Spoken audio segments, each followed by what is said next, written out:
Welcome back to another video on Google Refine. Previously, we've said that Google Refine is a free power tool for working with messy data. But the data doesn't have to be messy. It might just not be in the form that you want, and using Google Refine, you can quickly transform it into the form that you do want. For example, pretend that you are the author of a list on a wiki page, such as this list of Filmfare Best Actress Award winners and nominees for the last 50 years or so. You started recording this data in a list, but now you want to convert it into a table. First, switch to the Edit mode and copy out the wiki text of the list. Paste it into a text editor and save. Next, import that file into Google Refine. We don't want Google Refine to split the lines into columns. We will do this ourselves. Also, there is no header in the line, so we set the number of header lines to 0.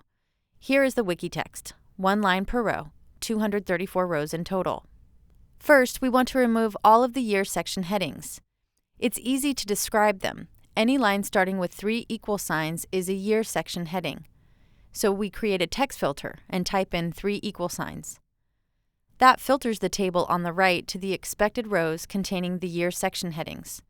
And now we invoke the Remove All Matching Rows command to move those 7 rows. We then clear the text filter so that the table is no longer filtered, and we can see the remaining 227 rows, down from 234 rows originally. What just happened is that we used a filter to isolate the rows that we wanted to act upon, and then we invoke a command to affect all of those rows together. That is essentially how to use Google Refine. Isolate all the rows you want to change using filters and facets, and then change them all in one shot.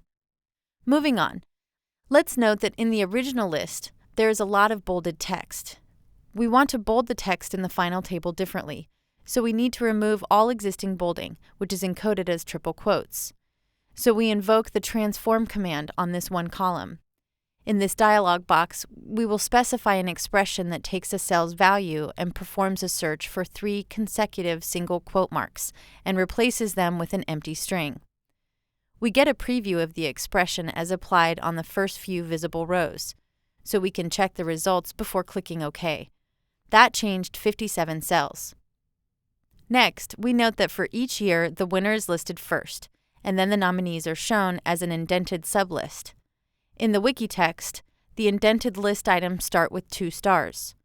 Using that hint, we can create a new column that indicates whether a row corresponds to a winner or a nominee.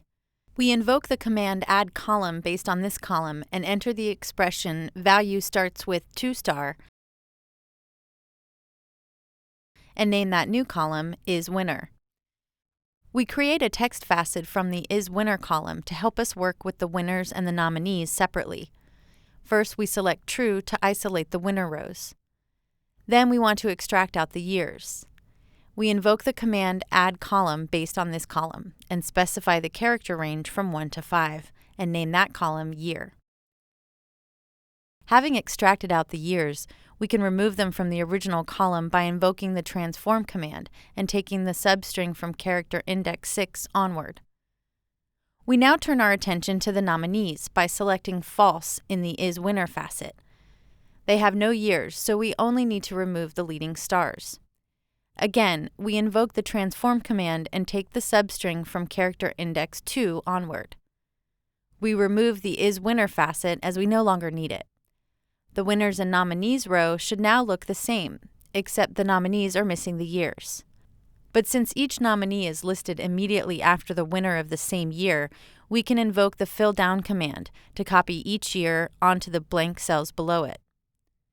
Next, we need to split the first column into 3 separate columns: actress, film, and character. We invoke the command split into several columns and specify the separator to be space-space. We want to get up to 2 columns only. Then we invoke the command split into several columns again and specify the separator to be space as space. Finally, we rename the columns to actress, film, and character. We also want to append winner to the actress column for the winner rows. Instead of using a text facet to isolate the winner rows, we're going to do something different. We invoke the transform command on the actress column. Now we need to refer to the isWinner column to know if a row is a winner row or not. We do so by referring to the cells variable, accessing the isWinner field in it, and accessing the value field. This gets us the value inside the isWinner column of the current row. Below, we get to see such values, which are either true or false. If it is true, we append winner to the current cell's value. Otherwise, we keep the same cell's value unchanged. To implement that logic, we use the if construct as follows. And thus, there are different ways to accomplish the same thing in Google Refine. Now that the data has been transformed from nested lists into a proper table, we still need to export the data out in Wikitext syntax, so we invoke the templating exporter. By default, the templating exporter provides a template that generates JSON. We can tweak this to generate a wiki text table. The first text field contains the initial chunk of generated text that does not repeat. In our case, this is the table column headings. The next chunk is the text that gets generated repeatedly, one for each row. The embedded expressions within this text field are evaluated to retrieve the actual data inside the cells.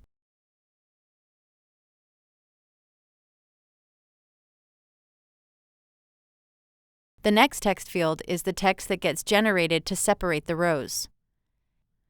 And the final text field is the final chunk of generated text that does not repeat.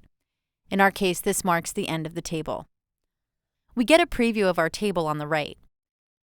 When it all looks right, click Export. Open the exported file, copy the wiki text, paste it back into the original wiki page, and preview it. There is our table of Filmfare Best Actress Award winners and nominees. Now let's say that we want to transform not just the Best Actress list, but also the Best Actor list, which looks pretty much the same. This is going to be easy. Again, copy off the wiki text to a file and load it into Google Refine.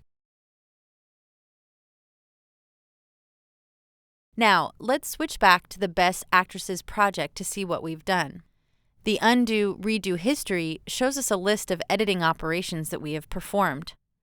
Not only that, it allows us to extract those operations out. The operations we select on the left are encoded as JSON on the right.